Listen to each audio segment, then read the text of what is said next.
Welcome back to the Nate Wenke Podcast, and today my guest is Hannah Wendt, and thank you for coming on, Hannah. You want to kind of introduce yourself and describe what you're up to these days? Yeah, thanks for having me, Nate. I'm super excited to chat with you. Like he said, my name's Hannah Wendt. I'm a co-founder and the director of operations of True Diagnostic, and we'll definitely talk and I'll explain, what my company does now. But really grew up in small town Ohio, north of Dayton, and came over to Lexington, Kentucky to attend the University of Kentucky and really took more of a traditional biology route and was exposed to more of this longevity science and field right out of college, and more the pharmacy world, I would say, and kind of again got exposed to this all cash pay medicine space, and really ended up selling that company and then creating True Diagnostic, which we can dive a little bit more into those details. But that's just a brief 30,000 foot overview of who I am, where I came from, and kind of where I ended up now. Sweet. So what was the specific thing you studied then in college? What was the specific degree?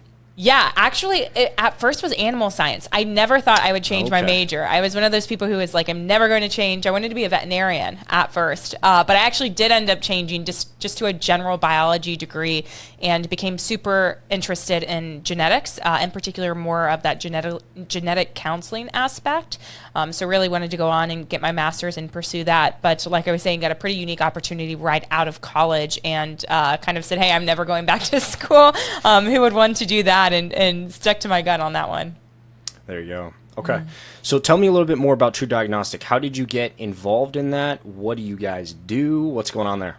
Yeah, I'll talk a little bit more, I guess, about that opportunity I just mentioned right out of school. So I ended up working at a pharmacy that specialized in unique peptide products. So just little tiny small molecules. There are some that are taken as pills and are bioavailable, but they're mostly going to be injections. So there's some peptide products that are better at boosting your immune system. There are some that make you tan. There are some that boost your libido. There are some that curb your appetite. So these peptides are really naturally occurring kind of sequences in your body, but being able to take them more as a prescription, they're kind of able to boost and give your body these certain signals according to what they're supposed to do.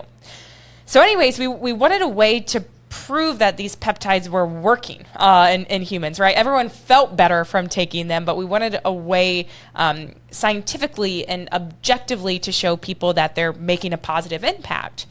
And we really found the study that was so revolutionary in this epigenetic field today, which was we could actually reverse someone's biological age by using several medications. And when that study came out, that just opened our eyes to an entire new world. We really understood that we could quantify biological aging, number one, and then actually slow down our aging using different interventions. So that really, I would say, prompted the start of True Diagnostic, our company that now uses epigenetic DNA methylation to measure biological aging. Again, we didn't want to wait for some 40-year, longitudinal trial to happen. We really wanted to be able in a couple-year time period to prove that these peptide products I mentioned at the beginning were working to improve people's health, even on a scientific scale. Okay, that makes a lot of sense. Yeah, that's cool. So while we're on this topic, do you want to kind of describe the difference between your biological age and then your chronological age? Yes, that's very important. I know I don't like to get, too deep in the weeds before even addressing this question. So we'll start out with chronological age. A lot of people listening, you probably know what your chronological age is, right? It's how many years you've been on this earth, how many candles you're blowing off your birthday cake when it comes around every single year. So again, that's chronological age. And then you have this biological age. So think of this as almost like a clock for your body. It's really telling you how you are aging at the cellular level.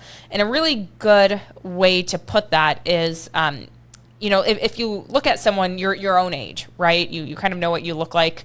I'm sure you know someone who's your same exact chronological age but looks a lot older, right? Their biological age is probably a lot older. And then you probably know people who are your same chronological age but look a lot younger than you, and their biological age is probably, younger than yours. So it's this idea that we need to capture something that's happening again on the cellular level, and not just how long you've been on this earth. Yeah, so an actual objective measurement is the goal here. And then you can, I guess, maybe this is getting ahead of myself, but who knows? Getting into, so that objective measurement, is that the primary thing that True Diagnostic is trying to capture in its testing?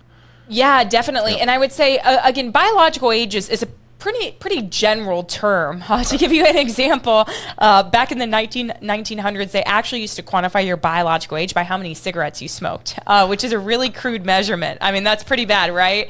If you're chain smoking all these cigarettes, your biological age would be much older. And we know, cigarettes aren't good for your health, which gave them the idea to start populating some type of biological age. So there's a lot of different ways you can measure your biological age. But I would say the way which True Diagnostic does it is very, very unique. And let me know if I'm skipping ahead here, but we're actually looking at epigenetic markers. And to define epigenetics, that is really going to be how your genes are expressed, what's turned on and what's turned off. And I really like to compare that to genetics to start, because a lot of people are familiar with your genes, your genetics. And remember, your genetic variants are unique to you. They're kind of these patterns. It's your biological makeup. It's not going to change. It's stagnant. Where epigenetics, epi is actually a Greek prefix. It just means above. We're kind of looking on top of your genome. So again, what's turned off, what's turned on, almost like a light dimmer or a light switch. Another way people like to put it as well is like if you think of a computer, the hardware is going to be the genetics, the genes, and then your software is going to be your epigenetics. It's going to be changeable. It's kind of controlling, the genetics, the hardware. Okay. Yep. No, that makes a lot of sense.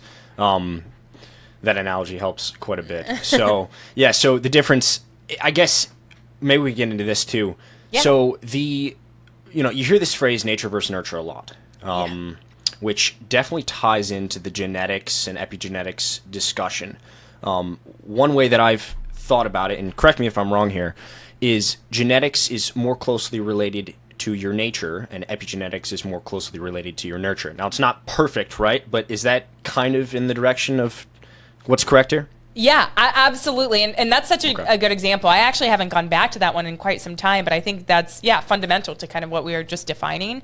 You even hear a lot of these sayings, on social media that say your DNA is not your destiny, or, food is medicine, or you are what you eat, right? And those are kind of leaning more on the nurture side, kind of like we're in control. But, the nature side is, hey, you got these variants, your genetic makeup from half of one parent and half of the other. So yeah, that's a good way to put it.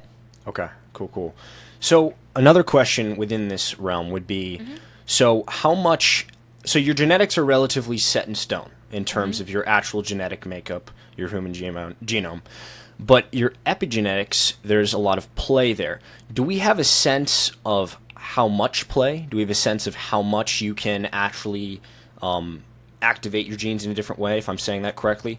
Do we have and I assume it probably varies, back into the complexity, it varies individual, as an individual level. But yeah, do we have a sense of how variable that is?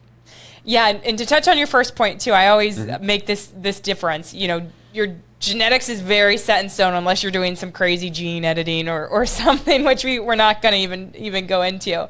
But yeah, I was actually just talking about this the other day. As a good rule of thumb, I was speaking with a colleague on this. You're in control for about 60% of your epigenetics, meaning that your environment, what you surround yourself with, your thoughts, all of these different triggers, external and internal. So about 60% you are going to be in control of. 40% of it is going to be heritable. That's where you get a little bit more into the complexity of epigenetics and getting some epigenetic factors from your parents that aren't going to be changeable. But over half of it is actually in your control, which I think is just super powerful and super fascinating. Yeah, no, that's pretty cool. So back to this kind of longevity, biological age versus chronological age discussion, that play, that 60%, is probably what we're talking about when we say, okay, how can we push back or, I guess, keep our biological age lower than our chronological age? I guess that's the goal here. So I've been familiar with like the biohacking community, and I assume this plays a role here, so I'm curious how this all ties in. But I've been a bit obsessed with saunas and cold plunges. I'm a big fan of them. I love them mainly because of the way they make me feel, but then on top of that, there's quite a bit of research into the positive benefits. So how does the biohacking piece of this fit into epigenetics? Yeah, there's like one sentence that'll tie this all together, which is a quote by Peter Drucker, basically saying you can't manage what you're not measuring, right? So we need some type of quantitative tool to measure the effectiveness of things like your saunas and your cold plunges, right? I think a lot of data is coming out that says, you know, saunas are great, cold plunges are great, but it's unique to your own underlying biology, right? You need to find out what works for you. What works for one person may not work well for everyone else. So I think our testing does a really good job at giving you a baseline, saying, you know, this is how quickly you're aging. Then you implement a plan, a protocol, and you have to stick to it, right? You don't want all these other variables kind of changing. So that's really important, especially when you're doing kind of N-of-1 precision-based medicine on yourself. And then you'll retest maybe 2 or 3 months later and see how that one intervention is actually changing your aging, hopefully for the better, right? And something I do say all the time is, as exciting as this field is, it is still extremely, extremely new. So we're learning about what changes these aging markers for the better. And as just to give everyone an idea, and your listeners, we've been around for now 3 years, so it's still, you know, up and coming. But I think again, the testing does a really good job at kind of, again, putting you at a marker and being able to see how you can positively affect it. Yeah, no, that makes a lot of sense. And that measurement piece is very important here, because it's not to say that doing something without measuring it means that it has no effect. But if you really want to get down to, you know, what's actually going on and some kind of objective way of seeing the details, that measurement piece is really important. The interval, I guess, here's another question. You said 2 to 3 months. Is that like... let's say you're engaging in a new protocol, right, to try and keep your biological age down. Is that 2 to 3 month window a good window? Is it 6 months? I assume this is a long process, though. This isn't something that's you would just want to do once and then call it quits. What kind of time frame are we talking about here to really see results? Yeah, so I encourage everyone to test first off, and that's important. I mean, you have to test first to really get started, right? But I say, hey, where this really becomes applicable and what's going to drive changes and drive behavior, which I think is really important, you have to do the longitudinal testing. You have to test more than once. So at True Diagnostic, we have 2 different products, really. We kind of have this one kit. It's called a complete kit. It offers everything. That one I think you only want to do every 6 months or every 12 months. It's just it's very comprehensive. And a lot of times people would do that one as a baseline. You get all those metrics. However, there's an algorithm that we have the exclusive license to from Duke and Columbia University, and our researchers there are amazing, called the Dunedin Pace algorithm. And this algorithm in particular is so precise. It's like a speedometer of aging. So it tells you how quickly you're aging biologically for every 1 chronological year. But it is so precise that you can retest it every 2 to 3 months if you really wanted to. So kind of our smaller kit or product only offers that Dunedin Pace and our telomere length report. And I will make the very strong statement, I think, and a lot of researchers and experts would agree with me as well, that the Dunedin Pace is going to be the gold standard for measuring any type of intervention as it relates to aging, both in a clinical setting or research setting. So it's just a very well created algorithm and a very well validated one. Okay. Yeah, no, that makes a lot of sense. So we talk about some of the different things that the tests for. I want to get into one that I'm not very familiar with, but I've heard of, this telomere length. So I'm looking at my results right now because I actually did get to do it, which is pretty cool. And I'd love to say that I fully understand all the graphs and all of the data, but I do not.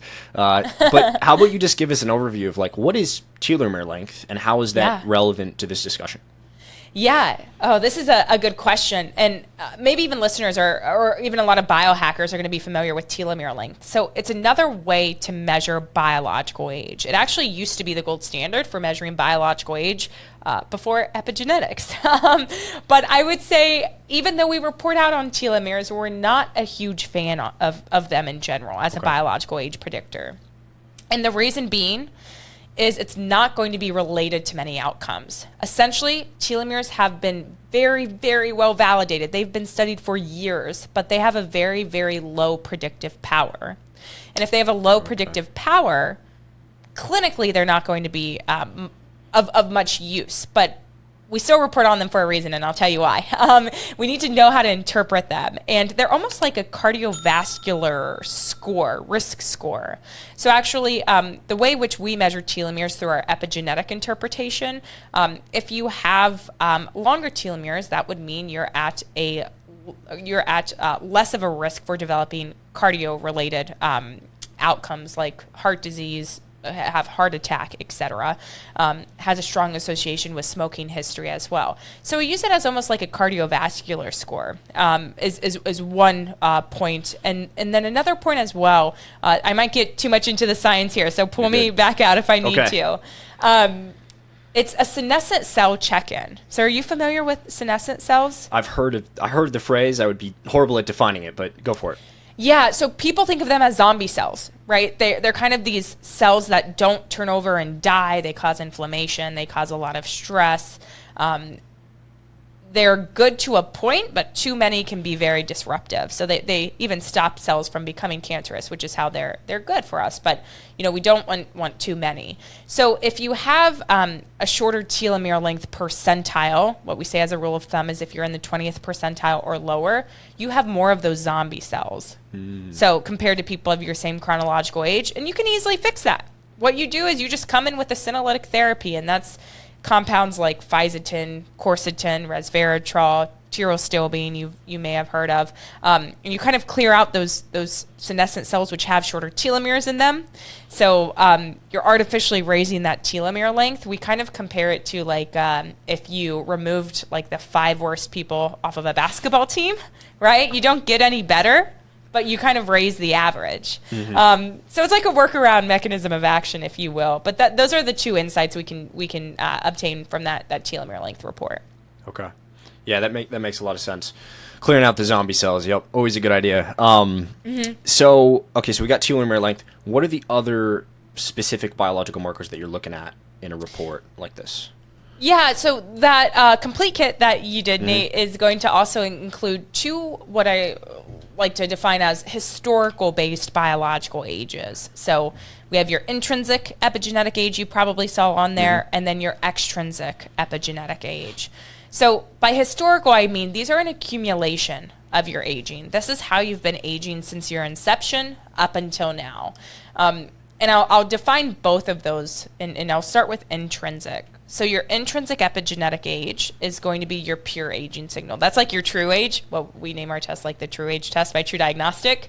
So Nate, if you're walking around chatting with buddies, whatever, and someone asks you what your biological age is or it comes up, you're going to give that intrinsic epigenetic age number. Now, I will say the delta between your intrinsic epigenetic age and chronological age is really important. Right. Unfortunately, most men in particular are older intrinsically compared to their chronological age. It's called the sex paradox, where men typically age quicker compared to women, and they die younger compared to women. Yep. And I would say, intrinsic can be older on men by like 3 to 5 years on average even. But again, that's what we see in terms of the trends in our data. So the difference between your chronological age and intrinsic is really important. And then when we're comparing you to the population, that's also very important. True Diagnostic to date has tested now like 22,000 people in the 3 years we've been open, but it's a very healthy cohort. So they're people like you, they're young, they're healthy, they're optimized. So if you're doing really good against that population level graph, even if you're below that average trend line, you're doing really well. Okay, gotcha. So when you're looking at the population, that's just what you guys have tested. That's exactly. Okay, that's good to know, because you're going to have that sample bias of the people that are interested in your test probably are interested in health in general. Absolutely. Yep. Yeah, definitely a healthy cohort. If you could raise that trend line by about, even 5 to 10 years, and that would be like your general population probably. So very unique set of people who've taken our test. Sure. Yeah, go for it. The extrinsic then, kind of moving on to that second marker, this one's really unique. It's completely different, but it's saying, wait a second, every single cell in our body has an epigenetic clock. It's ticking at a different rate. So this one accounts for your immune cell changes. So extrinsic equals immune age, essentially, to put it in very simple terms.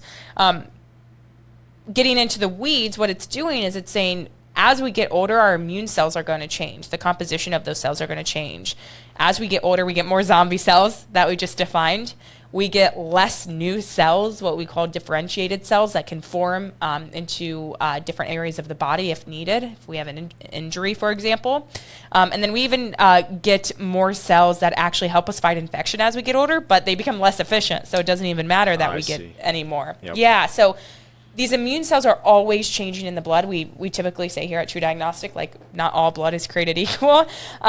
So that's what the extrinsic epigenetic age is picking up. It's picking up being your kind of immune cell signal. And a lot of times this extrinsic epigenetic age on average is going to be younger than chronological age. That's just the trend we see. Mm-hmm. We hypothesize that we see this trend because we treat a lot of healthy people, or I should say test a lot of healthy people. That way we usually see a nice gap in their extrinsic epigenetic age being younger than the chronological age. Yep. Okay. Yeah, so that's a bit of a hypothesis, but it makes sense given the sample bias that you're talking about there.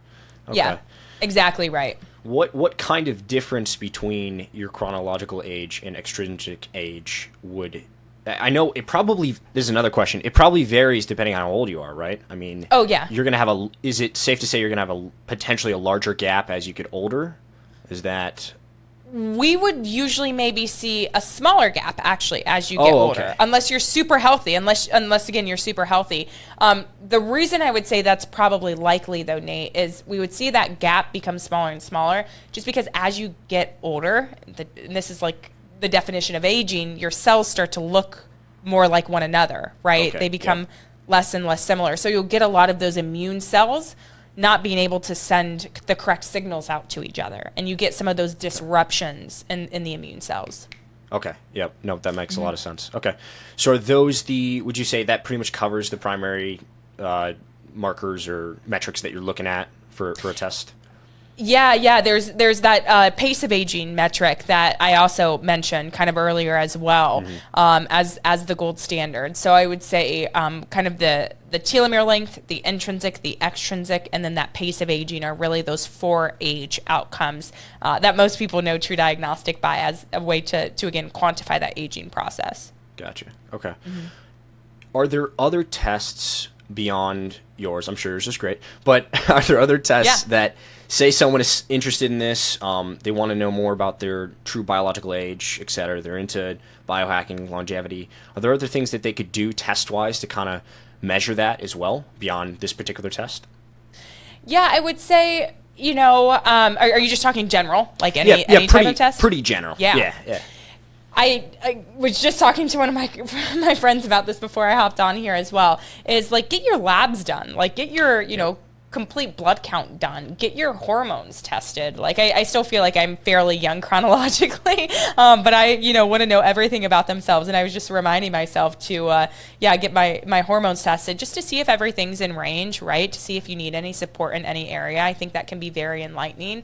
Again, going back though to why True Diagnostic testing is important, aging is the number one risk factor for most chronic disease and death. So if you have accelerated aging and you identify that very, very early, then you're able to reverse or mitigate your risk for a lot of those outcomes. However, I'll be the first person to tell you that epigenetics is not the answer to everything, which is why I also have a functional healthcare provider who I run, bloods and labs with every 6 months or so to see if I need to maybe do something more specific as it relates to a specific hormone prescription, or maybe I'm low in vitamin D, right? I get my vitamin D levels tested, my magnesium levels tested, because we know that can be easily supplemented with, magnesium supplement or vitamin D supplementation. And then those regulating your blood-based values and getting those things back in range, well, you'll see those positive effects on your, True Diagnostic test as well. Okay. Yep. Yeah, that makes a lot of sense. That low-hanging fruit, like magnesium, vitamin D, some of these more simple vitamins, I remember reading about during the pandemic the absolutely chronic deficiency of specifically vitamin D in the American population. And I guess this kind of opens, this may be a little tangential, but I think it's pretty interesting. This idea of like preventative care. And I think your test and what you do somewhat falls into this field of like, I feel like American healthcare, I know that's a big big term, but is a lot about treating something or treating a disease or treating something that's already taken place when you have symptoms, when you have stuff going wrong, and it's not very focused on actually getting ahead of things. And when you look at just cost differences between finding, the easy example is like finding cancer early, is just a massive difference in terms of cost and positive outcomes. Do you think that your test can fit into that? And I know it's a big topic, but what do you think about that? Yeah, I agree with everything. Yeah. I guess to expand and like echo what you're saying, Nate, is the healthcare system in America, it's a sick care model, right? They want money from you, essentially. However, we are trying to change that paradigm into a wellness model or like a healthcare model, right? A true healthy society. What happens is by preventing aging or slowing down a lot of these age-related diseases, you're putting in the money, you're putting in the time, you're putting in the effort. Now, by the way, I don't think your health should ever have any type of price tag on it. I mean, you have to be reasonable, you have to be able to live, but I think that should really come first in terms of, you see a lot of people nowadays spending $500 at the mall and it being like nothing, right? But when they buy a vitamin D supplement off Amazon that's $30, they freak out or they second guess it, right? Yep. And that's not okay. So yeah, my point in going on this, again, rant or tangent, I guess, is that we need to be proactive. We need to do this testing now because like I mentioned, if you identify that you're aging quicker and you take action now, you are saving yourself maybe 20 years in the future from developing type 2 diabetes, right? And then paying all of the money for, insulin, right? You will save yourself money if you invest in yourself and if you invest in your health now.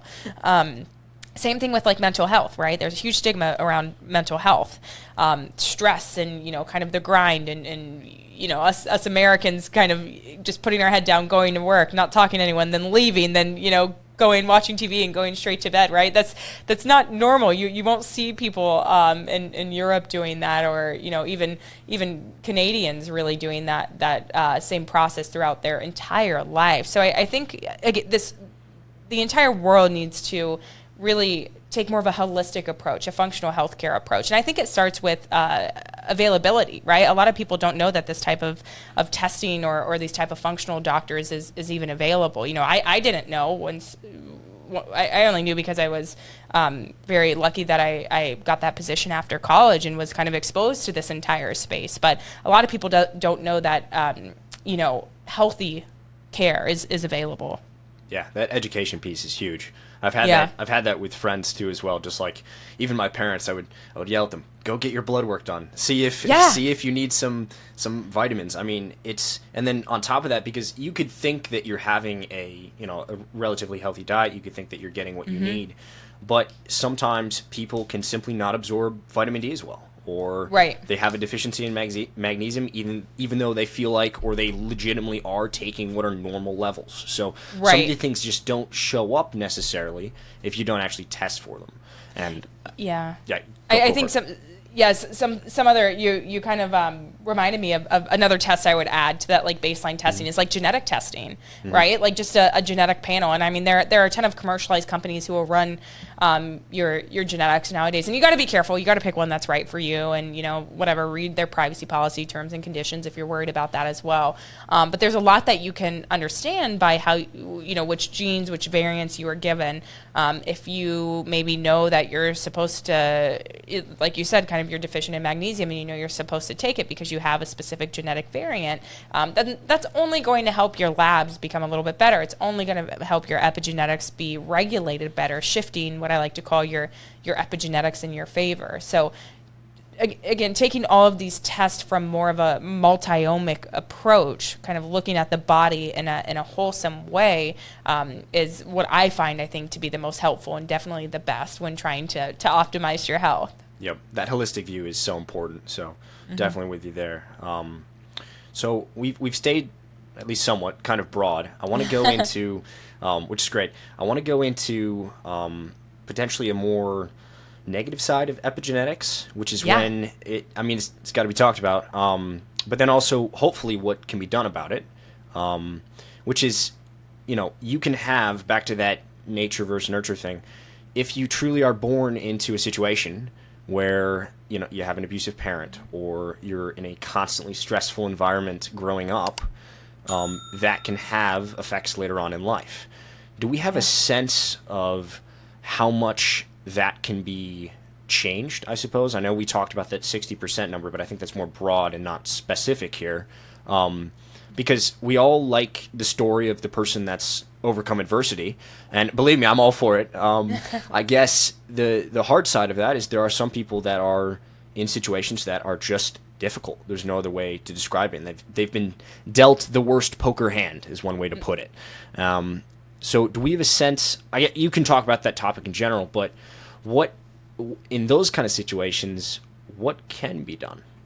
Yeah, that's a great question, and I think it's something, again, that people need to be talking about and addressing, so I appreciate that question and you bringing that up, Nate. But you're exactly right. I mean, we see it across all of the aging outcomes that I kind of just mentioned there, that we look at and are very important. People who grow up in a lower income family compared to middle, compared to higher, who live in an area on not only a family level, but neighborhood level at a disadvantage, whether it's, location or, again, certain areas of particular cities, they even have faster aging. And they're actually doing these studies. They know about these statistics because they're doing these studies in 13-year-olds. There's a really good cohort. There's a cohort of 18-year-olds that they've performed as well. So this is real, proven, backed up data.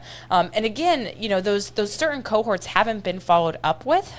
So I don't know how much we can change it. I definitively know that it can be changed, but to what extent, I think, giving you an exact percentage, I'll have to get back to you on that when they do these decade, long follow-ups. But that's why they do the studies in the first place, to say, okay, we have a baseline. How can we change this? Well, can we change this? Yes. And how can we do that in the best way? And then to what extent? But we absolutely know that the change is possible. I might switch gears and talk about a story that's as promising. Mm-hmm. There's a paper out there by his name is Dr. Jesse Poganik out of Harvard, and he actually looks at 3 different stressors. Not to the extent like you were talking about in kind of these younger participants where they've been dealt, like you said, that bad hand, but 3 I would say pretty big stressors, which would be pregnancy, unelected surgeries, and then very severe COVID-19. And what they realized is that the biological ages were really increased at baseline with those 3 events. But upon recovery from those 3 events, whether it be days, weeks, months later for each respective event, that biological age was actually restored upon recovery. So it increased and then it goes back down, right? So that's an example of kind of the reversal in the processes. These different stressors can cause it to go back up, but I think, what you're asking is, hey, how long does that stay around and how much we can control it, which I think we don't know quite yet, but we do know that it is changeable. Okay, yeah, so we do know it's variable. There's a lot of, and as you said, this is still a very, it's developing. This is not set in stone. Science is meant to be a process that changes over time. So I'm all with you there. But I mean, I suppose it offers some hope for those people that are like in those situations, that they grew up in that just rough environment, and they know that it's not set in stone, and that they can affect things. And that again doesn't mean that they don't still have adversity and that things that aren't going to challenge them the rest of their lives. But at least there's a little bit of solace there. So exactly. And I think it's all kind of based on your situation, right? Everyone has their own issues going on. They have their own, stressors and whatnot. And we definitely know that reducing your stress levels in general lowers your biological age. Different relaxation response therapies. I'm a huge fan of things like hot yoga, reading, writing, drawing, working out, whatever does it for you. If you can, if you're even not a naturally stressed out person, but you don't know how to handle stress when situations arise, that even increases your biological age. So even being able to just handle stress, say, okay, it's not the end of the world, let me process this, being able to process it and think clearly, that even benefits your biological aging process, even the way you think.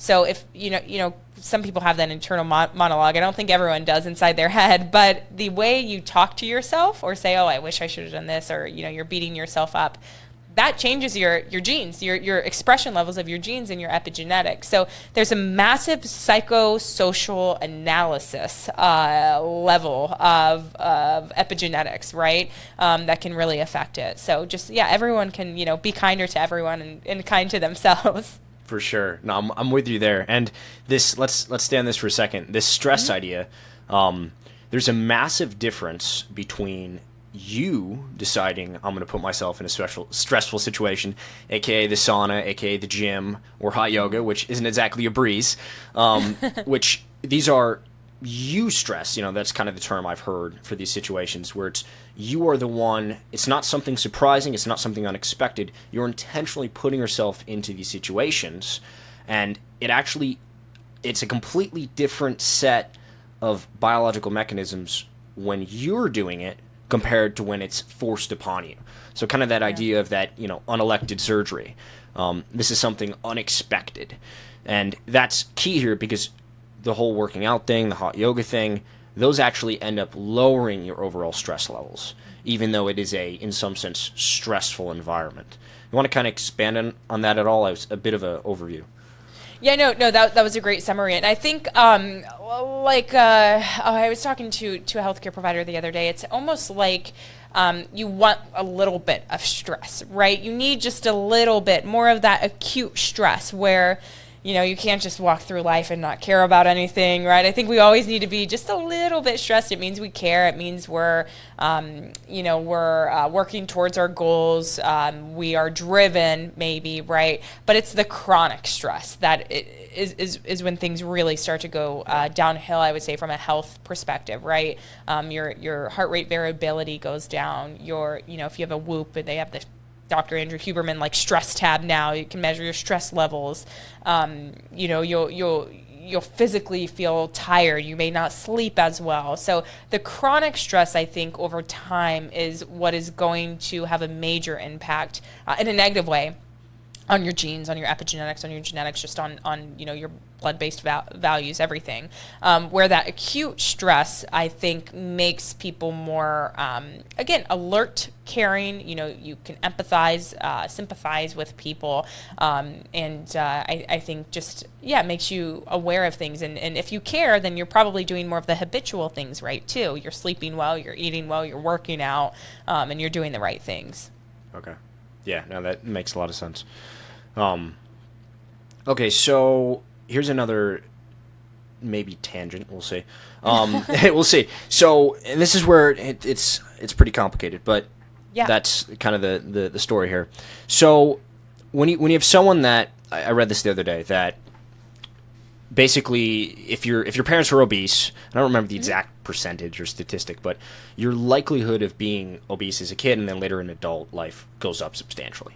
And we can look at a lot of different things that show similar results, and not just the obesity statistics. Do we have a sense of what percentage of that is epigenetics and what percentage of that is genetics? And I'm sure it varies, but it's kind of back to this whole nature versus nurture thing. Is like, how much of that is like, man, I've been dealt this bad hand, and how much of that is like, man, I can break through this? Yeah. Again, just easy answer. I don't know the percentages off the top of my head, but you are, I would say, more when it comes to obesity and that particular metabolic disease process. A lot of times, even if you are given the worst, poker hand in the world, you're going to be in control there for the most part, right? There are a lot of things we can do from a lifestyle perspective to address obesity and to help with obesity. I think, again, stress levels, if you want to go back to that, when people are stressed, it can cause them to overeat, right? That could be a coping mechanism for people. So again, working on your stress, definitely working on your diet. In particular, caloric restriction is one of our number one recommended interventional treatment therapies for slowing down your aging. And it's also going to help with, in some cases, it's going to help with some people maybe losing weight. Not everyone who restricts their calories is going to lose weight, but it could work as a weight loss response therapy. And then other things like, moving your body. I don't really like to say working out. I think that can sometimes have like a scary connotation behind it to some people who don't hit the gym regularly, or just like exercising, moving your body.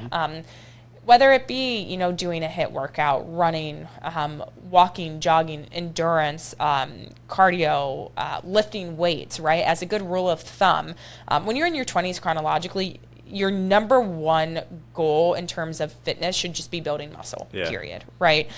You should be lifting weights at least 3 to 5 times per week. Everyone should. I think if you're in your 20s, you know, we probably hold you a little bit to higher standards because you're young, but that is setting you up for the future. And then not only that as well, but there are a lot of these, what they call these GLP-1 medications. I'm not sure if you're familiar with semaglutide or, these medications that are starting to get FDA approved actually for type 2 diabetes and obesity. And people lose so much weight on these particular drugs. Yeah, you should Google them. You'll see it. It'll be like Hollywood drug, or, you know, everyone. A lot of people who don't need it are on it to lose weight, but it's actually FDA approved for type 2 diabetes, obesity, a lot of those metabolic diseases. And I've known, you know, really good friends of mine who have struggled with their weight and they're on this medication, and, you know, they're losing all of this weight, they're shedding all of these pounds, and they're becoming a completely new person. And it's really a kickstart for their health, along with regulating a lot of their other blood-based values and metabolomic-based values too. So obesity is a tricky one, right? But I do think a lot of that with the technologies that they've come out with, especially that drug I was just talking about, can at least help get people started and again, put them in the driver's seat. You no longer want to be in the passenger seat, kind of just you know, watching time go by. You want to be in control. Yeah, especially getting over that initial hill. Sometimes those can help kind of break through that and then hopefully set you up for better habits along the way. Just getting started. You know, I always say too, understand what bucket you're going to fill and what one you're like, no, I'm just like not doing it, right? So like I have a sweet tooth. I love chocolate. Like I want a piece of chocolate after every meal I eat. And I enjoy that. Maybe I'm not going to give that up, but I also, you know, go to the gym 5 to 7 times a week, right? I work out really hard. So you have to be reasonable, right? Everything within moderation, of course. Yep, for sure. Always that moderation, holistic view is critical here. So I'm a big fan of Huberman, and you mentioned him, and another guy, Peter Attia. Do you know who he is? Yep. And they've both spent a lot of time talking about intermittent fasting, caloric restriction, kind of within that frame. So I want to quick touch on this and hear what you got to say about that. So I know it's still up in the air. I know this is still kind of developing. How much intermittent fasting, caloric restriction has an effect on longevity and aging and all that kind of stuff. From what I've seen, it looks like there's at least some level of positive effect. And I don't think we fully understand the mechanisms here necessarily. What do you think about, I know it's a buzzword, but intermittent fasting? What do you think about that in terms of aging and this whole topic? Yeah, so we've actually reached out to Peter Attia before and trying to talk to him about this because I don't think he's aware of this study. He's never talked about it, and he gives the biological age clocks a little bit of pushback. But it's not intermittent fasting or time-restricted feeding that makes a difference when it comes to your biological aging and helping you age. Because what that is, you know, I'm sure your listeners are very familiar, right? You're just eating within a certain window. So let's say, for example, your window is 12 p.m. to 2 p.m. You get 2 hours to eat every day. What if you ran over to Golden Corral and ate like 5,000 calories within those 2 windows, right? That does not make any sense. Yeah. Right? And I know that's an extreme example. What matters is your caloric restriction. So just eat less food. So there was a study that just got published in Nature this February of 2023 looking at a 10% overall caloric restriction in healthy non-obese adults over a 2-year period. And they saw that that pace of aging, go down statistically significantly. So again, it's not about you fasting. It depends on your certain goals, right? Like you kind of hinted, there's a lot that we don't know. But as it relates to aging and what is the most beneficial way in terms of kind of like this fasting idea, it's just going to be eating less, right? Skipping out on a meal. Yeah, total caloric restriction. Okay. I actually think I know what you're talking about. I think I was looking into that study because I remember being like, I was kind of surprised, actually. I was like, oh, okay. And was that, was one of the, did they specifically compare total caloric restriction just without any eating windows to people that did it within eating windows, or was that not part of the comparison? No, just overall total. eating less. Yeah, okay. It's spelled weird too. It's CALERIE, okay, I believe, RCT, calorie randomized control trial. So it's spelled a little bit weird too. But yeah, that's what they found. I still think it's really promising. I think obviously there are certain situations where you don't want to restrict your calories, like if you're pregnant, if you're breastfeeding, if you're trying to meet a certain muscle mass goal or weight, right? But again, it's everything in moderation, and it's obviously going to be quality food over quantity food too. So, you can't say you're restricting your calories, but then again, go to like McDonald's and grab a Happy Meal and say, oh, I only ate 500 calories today, but it was a Happy Meal, right? Yep. So you just, it's intuitive. If you think you're doing the wrong thing, then you probably are. But that's what we see is just, overall caloric restriction. Cool. Mm-hmm. All right, let's switch gears again. Let's go to, I wanted to talk about so we touched on this briefly, and then I kind of went off in the calorie restriction realm. This heritability aspect. So, you have two parents that are more obese, you're more likely to be obese. Okay, that's maybe one thing. Okay, there's a couple ways I could ask this question. How heritable is the epigenetic component here? Are we talking a couple generations? Are we talking, I know it's complicated. Do we have a sense of how heritable it is? This is called transgenerational epigenetic inheritance, is what you're trying to ask about. And there's a professor named Dr. Michael Skinner who studies this in animal models out of Washington State University. He's great. We used to think, we were under the impression it would only go back like 3 generations in humans, meaning basically if your grandmother smoked cigarettes, you would have signatures of cigarette smoke on your epigenetics. What Dr. Michael Skinner is finding is honestly scary. When I saw him lecture, I was like, oh my gosh, I'm going to go like raid my house and remove all these toxins and, kind of go through. But a lot of the damage, unfortunately, has already been done. So he does most of his work, I would say, in animal models. And he's been doing a study right now looking at, I believe, he does mice and rat models. It's one of those. Looking back now, like 15 generations, I think, where he can track these signatures of epigenetics. I am sure he'll make it to like 20 generations. But yeah, he's picking up signatures that were, from the F0 generation where they were exposed to something, and they're seeing a signature in the 20th generation, 20 generations later. So yeah, it's pretty scary, right? That's why we can have more of a propensity for people to become obese. There's, certain, this is one example, when they had malaria. I think it was, I always forget the name of this chemical, so this could be completely ignorant of me. I think they treated everyone with malaria with DDT, I think it was. And what they ended up finding out 50 years later, which is now, is that DDT actually causes an increase in obesity, and we have an obesity epidemic, right? So yeah, kind of like you were making that connection there with like obesity and epigenetics. So they look back, they think, oh, this toxic cures something, it's good, let's use it, but they don't realize this kind of transgenerational effect epigenetically that it'll have on people. And that's really hard too, because from an environmental protection agency standpoint, they don't have any rules against, or they don't have any regulations against generational based toxins, essentially. Okay. Yeah, it's kind of in the here and now versus if it's something discovered. Yeah, I get what you're going there. Okay. That's interesting.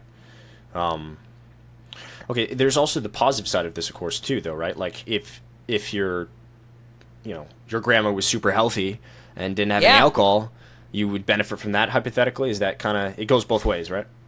Yeah, I mean, it goes both ways, absolutely, right? I mean, while we're on this topic, too, I'll just bring up, like, fertility, for example, right? Kind of clearing out your system, too, but before you're trying to conceive, right? People kind of try and go crazy before they, want to get pregnant or, but no, making sure you haven't been drinking or, smoking or, try again for like a year or two before you start to conceive even, because there'll be those signatures on as early as that actual inception. So, it's hard to think about because again, it's more futuristic. Do I want children? Are you thinking about your grandkids every day? No, right? So it can be hard. Yep, but it still has a positive impact, and that's the important thing. So yes, absolutely, of course. Sure. Okay, so looking into the future, what are some of the unconquered frontiers, the things that you're more excited about that epigenetics could really dive into, that you're like, man, if we could figure this out, how would that, what are some of those top things that you're excited about? Yeah, there's a lot of things coming out. So big picture, epigenetics is just a biomarker, right? A lot of people know it by biological age. We would be doing a huge disservice if we said it could only produce biological age outcomes. So I'm really excited because experts truly believe it's going to overtake your conventional blood testing, your hormone panel testing in the next decade. Yeah, just because, again, it's so specific to you, and it can create almost any algorithm or output as long as you have the data behind it to create it. So I'm just super excited for the future and see where it grows. It's been so unique seeing where it started in the beginning and where it's already, become. We have, physical fitness predictors, a lot of things, working with a company right now for kind of like postpartum depression markers too. So you're able to predict if like the mother will get depression after pregnancy. You'd be able to predict if the mother is going to have a preterm birth. So again, preventative approach, right? You're preparing for these outcomes, the worst of the outcomes, by measuring early and understanding if you're at risk for that outcome. And if you are, you take preventative measures to set yourself up for that, right? And instead of being surprised, which again could maybe lower stress and in turn help your biological age even more. So I think it's about, again, more of that healthcare system instead of that sick care model. It's, too little, too late. We need to really, a lot of people take their health for granted when they're healthy because nothing's wrong. But that's when you need to say, okay, I'm healthy. I'm going to go, from being average to totally optimized. While we're on that real quick, what do you think are some ways that we can incentivize people to take this preventative model more seriously? Because I know a lot of these things aren't covered by insurance, and you have to pay for them. What are some practical steps you think we can take to like push people more towards this model? Yeah, that's a good question. I don't know if anyone's ever even asked me that before. I think look at your family, right? Look at your family. I can guarantee that everyone listening probably has someone who has some type of disease in their life, and their quality of life went way down, right? I have a family of, history of dementia and Alzheimer's, right? That's more genetic. You can't control a lot of that. But people who are obese in my family, right? They have a worse quality of life compared to those who aren't obese. So you'll start to notice people's habits, and then you'll probably want to follow the person who's making those better habits. And then if you really want to take it to the next level and you're doing everything right and you want to hold yourself accountable, do the testing. Again, do that smaller kit. Do the cheaper one. If you just want to dip your toes in the water, measure your pace of aging and measure your telomere length. And I think it will open so many doors, and you'll start to become more curious and just ask questions, right? Ask about your family history. Ask, if you have people who've passed away, what age they were, what they passed away from, right? A lot of those things are probably preventable and could have probably given that person, 10, 20, 30 more years of life. That sounds really gruesome. I'm getting really dark, but I think people get the point I'm trying to make. Yeah, it's as much as it does, it's true. I mean, it's like, this is important stuff. And I mean, we're talking about, you living, there's health span, which is massive in this conversation. Which actually, do you want to quick define health span? Yeah. While we're on it. I'm surprised that didn't come up. I was beating around the bush there. But it's about increasing your health span, which is how many healthy years you have on this life, where a lifespan is just how old you are becoming. But, I'd rather die. I don't want to live until I'm 100 if I'm just sedentary and I'm not able to walk my dog or walk myself to the bathroom. That just sounds awful. So it's about, again, quality of life, increase health span, And as you increase health span, you're only going to increase your lifespan too. Yep, and they go hand in hand, and that's really important as part of this discussion. Yeah, I'm surprised it didn't come up earlier, but I'm glad we quick touched on it. Circle back. Yep. Okay, any other topics you want to cover here? Any other big things you want to focus on? Because we're going to wrap it up pretty soon. Yeah, no, I think it's been great. Again, just taking control, understanding that you are in control with how your genes are being expressed.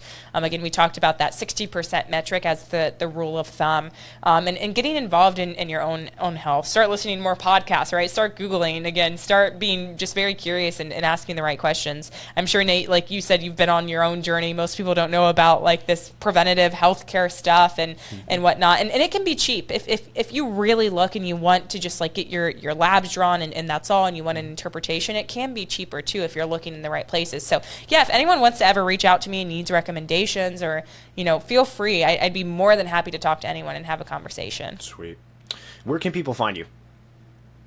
Yes, you can reach out to me on Instagram at Everything Epigenetics. You can go to everythingepigenetics.com, truediagnostic.com.